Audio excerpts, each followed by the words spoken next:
Today, we're going to build a Cylon Raider using 15 LEGO pieces. These are all the pieces you are going to need. In the description of this video, I left the piece names, count, and design IDs.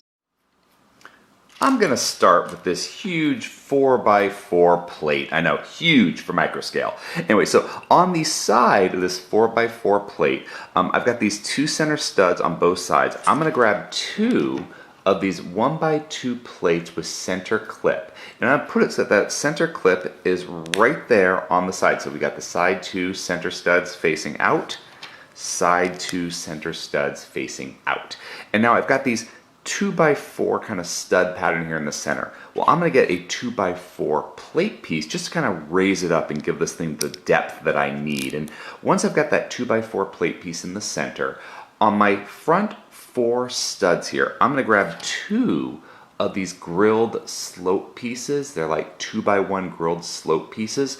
And I'm going to put it so the thin end is in the front and it slopes back to the bottom. So I'm going to do that on the right side and then again on the left side. And this kind of creating the, the cockpit of our Cylon Raider, because, they're robots, so they don't need the cockpit you can see out. Instead, they've got kind of these grills in front of the Cylon Raider. Now, in the back, I have to raise it up just a little bit, so I'm going to grab a 2x2 plate just to put it on those back four studs from my 2x4 plate I put on like this. And now, this is actually the part I had to play with a lot in this design, because if you look at the back of the Cylon Raider, they've got these engines, these two engines just slightly raised and separated in the back. But in microscale, that's kind of a hard effect to make because the slope's just too big and you put two plates together and it just looks like one engine. So to fix that, I got these ingot pieces because the ingots slowly kind of just slope on the sides. And so if I get those ingot pieces and put them on the side back two studs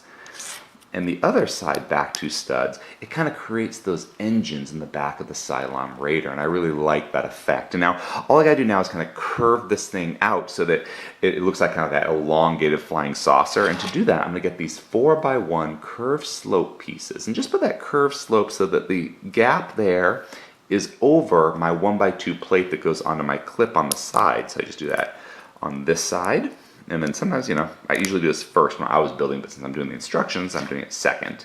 But it doesn't matter what order. But I got those on. I kind of see the shape of my Cylon Raider. And now all I got to do is put those wings on that kind of like fold in and out and move up and down. And to do that, I'm going to grab a 1x2 plate with this closed end, the open end handle.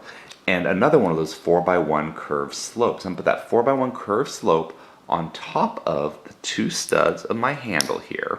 And then once I got that together, I'm going to put the clip of my body here into the center of that open end handle. And the reason I'm using the open end handle is because if you look at the Cylon Raider, they've got kind of like guns in the center between the body and the wing. And so that's kind of look like the gun of my Cylon Raider. And of course, we do need to do that to both sides. And now when you put them in, you're not gonna want them straight because that's just too big of a gap. You wanna bend them down a bit and it gives it a good form and kind of makes that gap look a little smaller and more similar to the Cylon Raiders we saw in Battlestar Galactica, the classic series.